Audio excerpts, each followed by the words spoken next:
This is a judgment in the matter of the Duke of Sussex and the Secretary of State of the Home Department.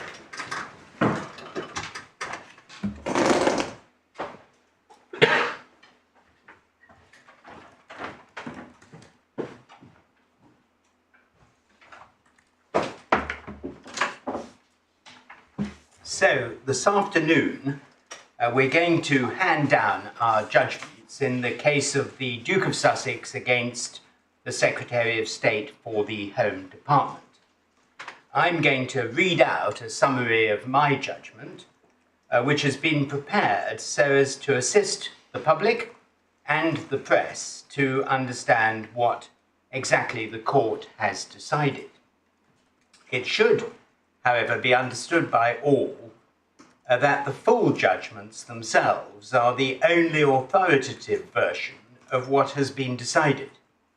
We will have some hard copies of both the press summary and the full judgments here to let you have after the hearing. But the judgment will be uploaded as usual this afternoon to the case law section of the National Archives website, so it will be accessible to everyone. Introduction. In this case, Prince Harry, the Duke of Sussex, seeks a declaration that the protective security arrangements provided for him on his visits to the United Kingdom are inadequate and unlawful. The defendant to the claim is the Secretary of State for the Home Department, whom I'm going to call the SSHD, because she is accountable to Parliament for the Executive Committee for the Protection of Royalty and Public Figures, known as RAVEC, which provides protection for royalty and certain other very important people. On the 28th of February 2020, Sir Richard Mottram, who was then the chair of RAVEC, wrote a decision letter explaining that protection would be withdrawn from the Duke and Duchess of Sussex from the 31st of March 2020. In early 2020, the Duke and Duchess of Sussex moved out of the United Kingdom to live first in Canada and then later in California. The main issue raised by this appeal is whether Sir Peter Lane, who was the judge, was right to dismiss the Duke of Sussex's claim. The judge decided that RAVEC, in taking its decision to withdraw the Duke's security, had good reason not to follow its 2017 policy. That policy provided that RAVEC would evaluate a risk analysis conducted by its risk management board in order to determine which individuals should receive protection. RAVEC had not commissioned any risk analysis from the risk management board in respect of the Duke of Sussex before taking that decision. The judge also decided that the Duke of Sussex was not in an analogous position to certain other VIPs for whom protection is provided by RAVEC. Part of the two-day hearing before the Court of Appeal, which is composed of me, the Master of the Rolls, and Lord Justice Bean and Lord Justice Edis, was conducted in private. Because of the confidentiality of the security arrangements provided for members of the royal family and for other individuals. But the judgments are public, but they have a short confidential annex which will not be made public in case it puts any of the persons protected by RAVEC at risk. Did something go wrong with the process? Ms. Shahid Fatima, King's Counsel, leading counsel for the Duke of Sussex, submitted that this case had an important human dimension. She submitted that the Duke of Sussex's life was at stake because of the decision-making in this case.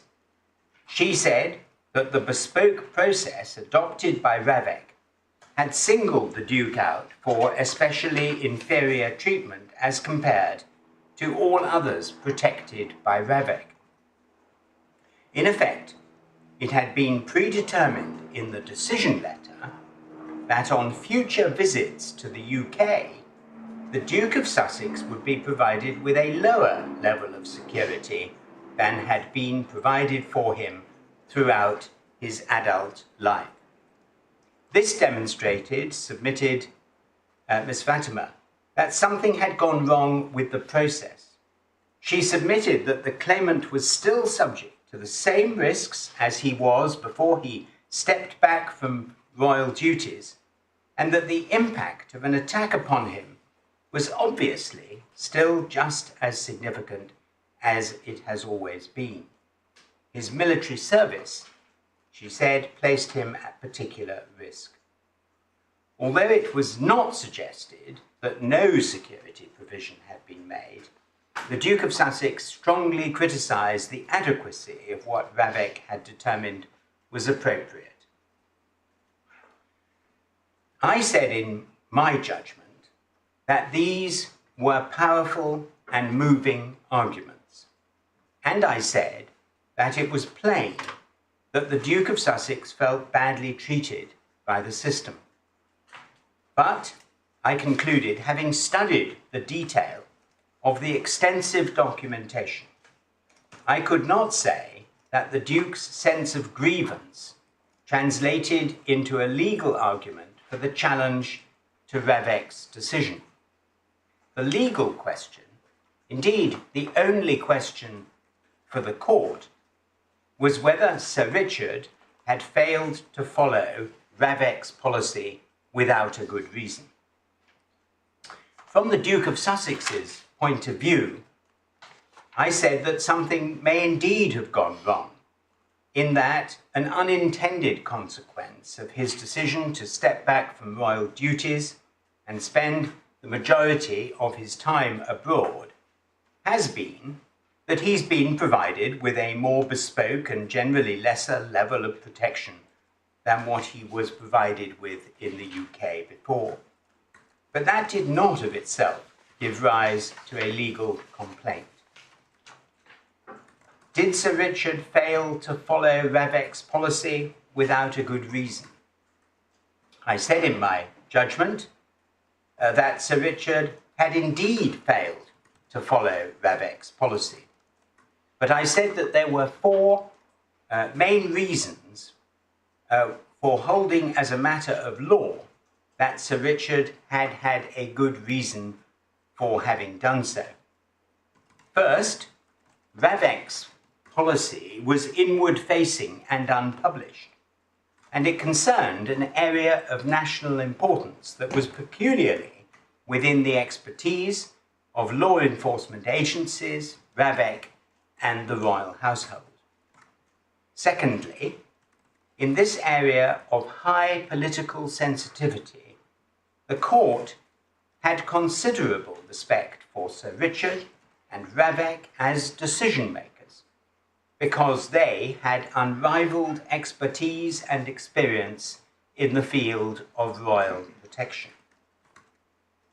Thirdly, the decision was explained in contemporaneous documentation to the effect that the Risk Management Board would not undertake further risk analyses for the Duke of Sussex because they were no longer required, given the alternative governance arrangements that were to be established on a case-by-case basis for the future.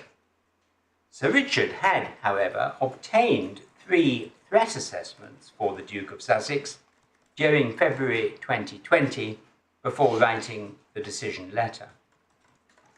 Fourthly, Sir Richard and Ravek had given compelling reasons for having reached the conclusion that the appropriate course was to establish bespoke arrangements for when the Duke returned to the United Kingdom on future visits. The Duke was in effect stepping in and out of the cohort of protection provided by Ravek. Outside the UK, he was outside the cohort.